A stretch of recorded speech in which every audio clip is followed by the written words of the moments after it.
Hey there folks, welcome back to the JawAmotive Garage YouTube channel. Today I have an absolute hair-ripping out, maddening, unbelievably frustrating video. Stay tuned.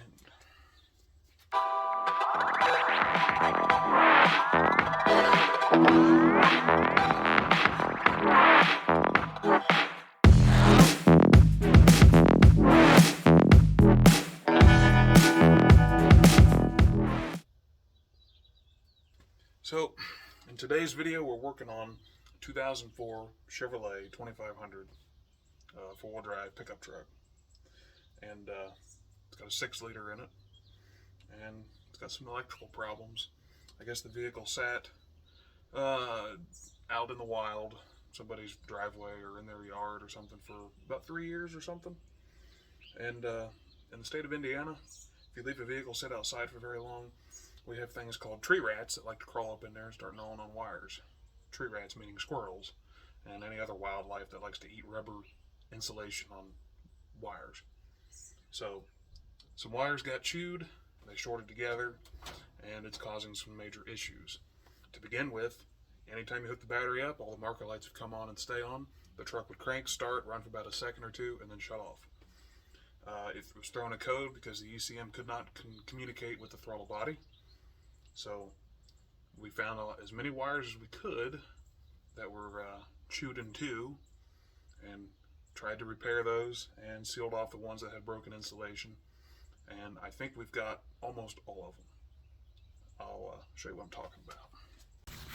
Okay, now as far as the marker lights coming on and staying on all the time with the battery hooked up, one of these relays right here, I think it was this one, for some reason was getting power anytime the battery was connected.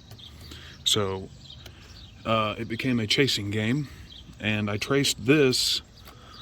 I traced power was getting to it from this. This is the body control module. So I figured out when we unplug this module, I don't remember exactly which harness it was. I think it was the gray one.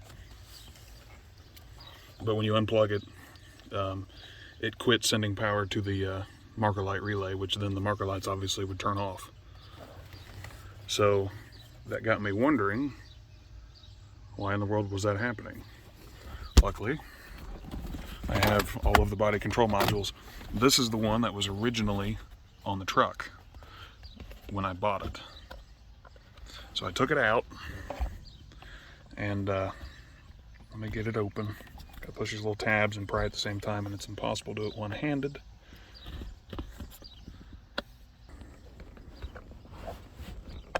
There we go, and there we go. Open this up, and an electrical short was causing them lights to come on. They were shorting through something and going to ground. And right there's a short. This IC is blown out, and this IC is blown out. So we did a little research, and my dad found out that this one is a static storage chip, static storage. And you can't just buy a box or take a box out of a junkyard and swap it into your truck, because the security system won't let that happen. It has to match the rest of the vehicle you're trying to install it into. So I was trying to avoid going to a dealership, all right? I don't want to tow the vehicle to a dealer. I don't want to pay all that money if I don't have to. So I'm going to try everything I can to avoid doing that. So I bought this one off eBay for $35, and we desoldered this chip and soldered it onto this board. So the chip you're seeing here came off of that board, and the one on that board came off of this board, hoping that those parameters were stored on there and I could just do a little swaparoo. And that kind of worked. The security light, before, it would come on and flash. Flash, flash, flash, flash. Radio says lock, and this thing would crank, but it would never fire. And that's when I plugged this box in before I did the desoldering and resoldering of that one chip. Now, this box and this box came out of another truck identical to this one, and it did the same thing. Flash, flash, flash, flash, crank, no start. This one, it would crank start for a second, literally a second, and die. It would never continue running, which makes sense because it's shot. And then this one, I got on the internet and I stumbled across a forum that was talking about how to relearn the pass key. And that was done by turning the key on, and that light that was on would flash for 10 minutes. At exactly 10 minutes, it would go out. And then you're to turn the key off, 5 seconds, turn it back on, and it would light up. And for me, it flashed again for 10 minutes. And then after 10 minutes, turn the key off for 5 seconds, turn it back on for 10 minutes, and it didn't flash anymore, it just stayed solid illuminated. Waited 10 more minutes, I turned the key off for 5 seconds, turned the key back on, it blinked really fast once, and then went out. Just like it's doing now. Now the vehicle will crank, start, and run.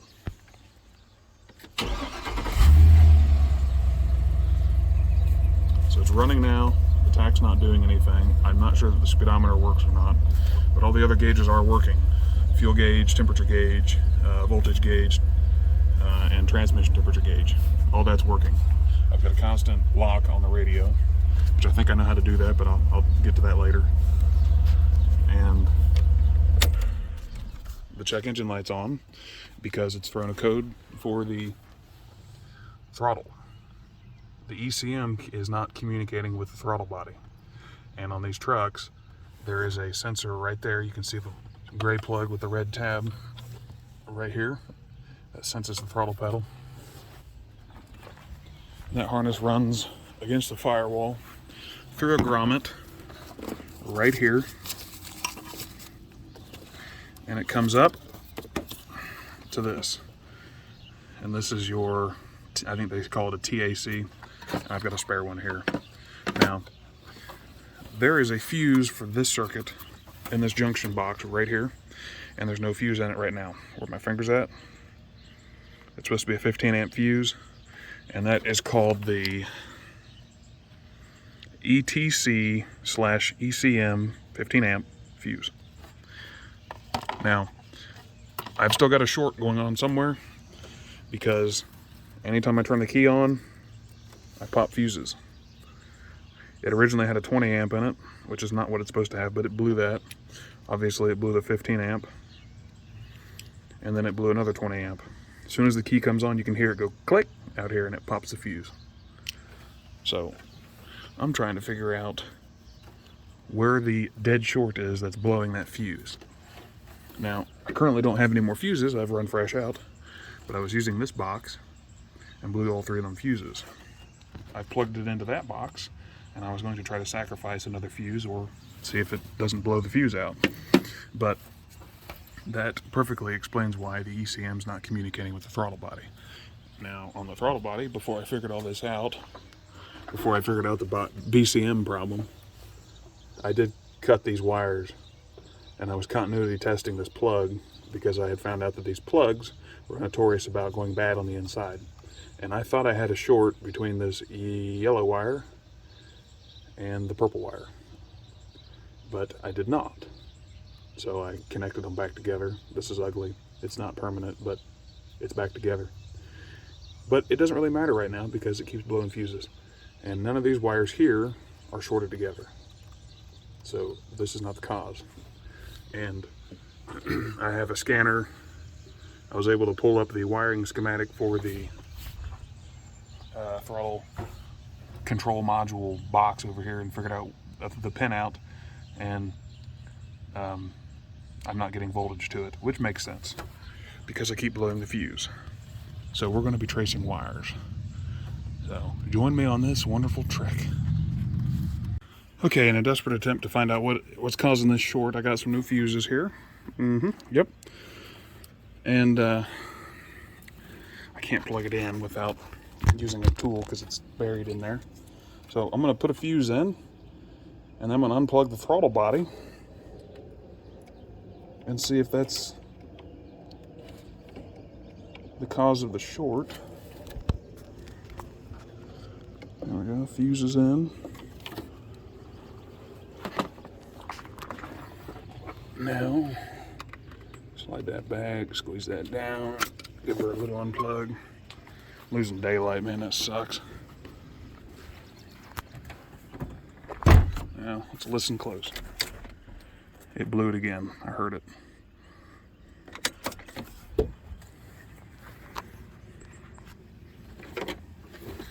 Let's take a gander. Hey, wait a minute.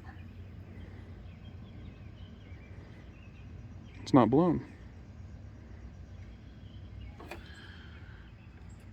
That means the throttle body's shorted out, I think, or that's just not plugged in all the way.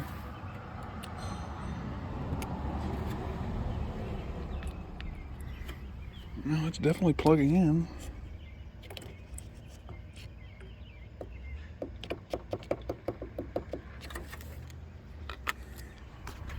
Try again.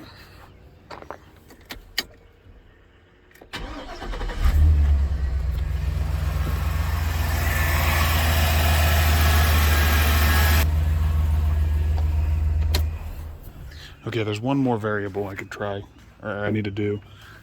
I had the harness plugged into the spare box, so there's a chance that that was shorting out. I've got it plugged back into the one that was factory on the truck.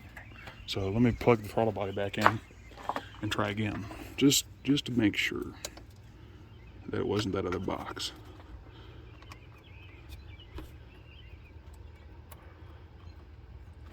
Okay.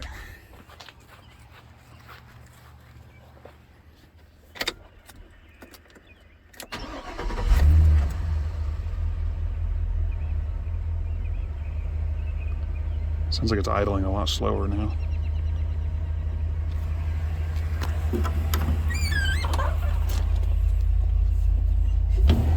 I'll be dipped.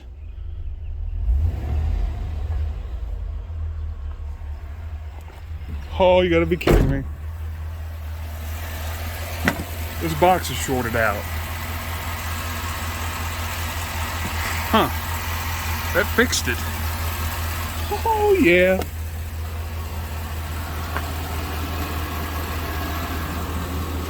Well, a good day at JawAmotive Garage YouTube channel. We figured it out.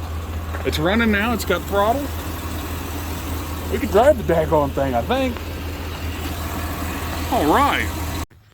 Okay, so it's been a day later now, and I went ahead and drove the truck to work and back today, and I didn't have any problems for the most part. The only issues that I'm having is an intermittent tach, which is normal on these gauge clusters. Gauge clusters are apparently kind of junk. There's little, whatever, motors in there that are prone to failing. So that tach will work. Sometimes you can get it to go, sometimes you can't, whatever.